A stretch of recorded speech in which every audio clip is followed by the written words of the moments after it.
വാസു ഈ കാര്യത്തെ കയ്യിൽ പിടിച്ചിരിക്കുന്ന ഈ മഞ്ഞ പേപ്പർ കാർണിവൽ കാണാൻ വേണ്ടിയിട്ടുള്ള പാസ്സാണ് കേട്ടോ. വാസുവിൻ്റെ സ്കൂളിൽ നിന്ന് കൊടുത്തിട്ടുണ്ടായിരുന്നു. അവർക്ക് കുട്ടികൾക്ക് ഫ്രീ ആയിട്ട് കയറാം, ഇത് കാണിച്ചാൽ മതി. അങ്ങനെ നമ്മൾ പോകുന്നത് മലയൻകീഴ് കാർണിവൽ കാണാൻ വേണ്ടിയിട്ടാണ് കേട്ടോ. അപ്പോൾ ഇവിടെ വന്നപ്പോൾ ഒരു 40 ഫീറ്റിൻ്റെ ഒരു സാന്താക്ലോസ് ആണ് കേട്ടോ ഫസ്റ്റ് വെച്ചിട്ടുണ്ടായിരുന്നത്. പിന്നെ അവിടെ കുറച്ച് സൂര്യകാന്തി പാടം പോലെ കുറേ കുത്തി വെച്ചിട്ടുണ്ട്. അവിടെ നിന്ന് ബസ് 2 ചൂടൊക്കെ വെച്ചു. പിന്നെ നമ്മൾ വന്നത് ബത്ലഹേം ഗ്രാമം കാണാം. അവിടെ കുതിര, ഒട്ടകം, ആട് തുടങ്ങിയ എല്ലാ സംഗതികളും ഉണ്ട് കേട്ടോ. സാധാരണ എല്ലായിടും ഇങ്ങനെ ഈ പടമല്ലേ വയ്ക്കുക, ഇവിടെ പക്ഷെ നല്ല റിയൽ ആയിട്ട് നല്ല രസമുണ്ടായിരുന്നു.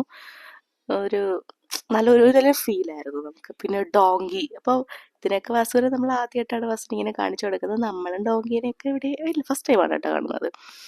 പിന്നെ ബസ് ഫുൾ ടൈം എൻജോയ് ചെയ്ത് നടക്കുകയാണ്. പിന്നെ ഉള്ളിൽ കയറി എവിടെയാണ് വന്നത്, ഒരു സ്നോ മാതിരി, ഒരു സ്നോയുടെ അകത്ത് സ്നോമാനും സാന്താക്ലോസ് ഒക്കെ ആയിട്ട്.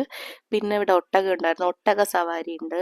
സോ അച്ഛനും മോനും കൂടെ സവാരിക്ക് പോയി കേട്ടോ. പിന്നെ ഇത് 40 ഫീറ്റിലുള്ള ഒരു ക്രിസ്മസ് ട്രീ ചെയ്ത് വെച്ചിട്ടുണ്ടായിരുന്നു. പിന്നെ എല്ലായിടും ഉള്ള പോലെ ഈ ഫിഷും അതുപോലെ ബേർഡ്സിൻ്റെ ഒക്കെ ഒരു സ്റ്റോള് പോലെ. പിന്നെ അവിടെ പള്ളി ഫുള്ള് ലൈറ്റായിരുന്നു കേട്ടോ. നല്ല രസം. ഇവിടുത്തെ ഹൈലൈറ്റ് പാട്ടെന്ന് പറഞ്ഞാൽ ഈ വെള്ളച്ചാട്ടമായിരുന്നു. എന്ത് ഫീലായിരുന്നെന്ന് പറയുമ്പോൾ അവിടെ നിന്നപ്പോൾ. പിന്നെ ബസ് ഇവിടെ വന്നിരിക്കുന്നത് ഇതിന് വേണ്ടിയിട്ടാണ്. അപ്പം ബസ്സൂരെ ഈ കുറച്ച് സംഗതികളിലൊക്കെ കയറ്റി പിന്നീട് പോയത് ഈ കുന്തത്തിലായിരുന്നു. എനിക്ക് എന്തിൻ്റെ കേടായിരുന്നത് തോന്നിയതായിരുന്നു കേട്ടോ ഈ സമയത്ത്.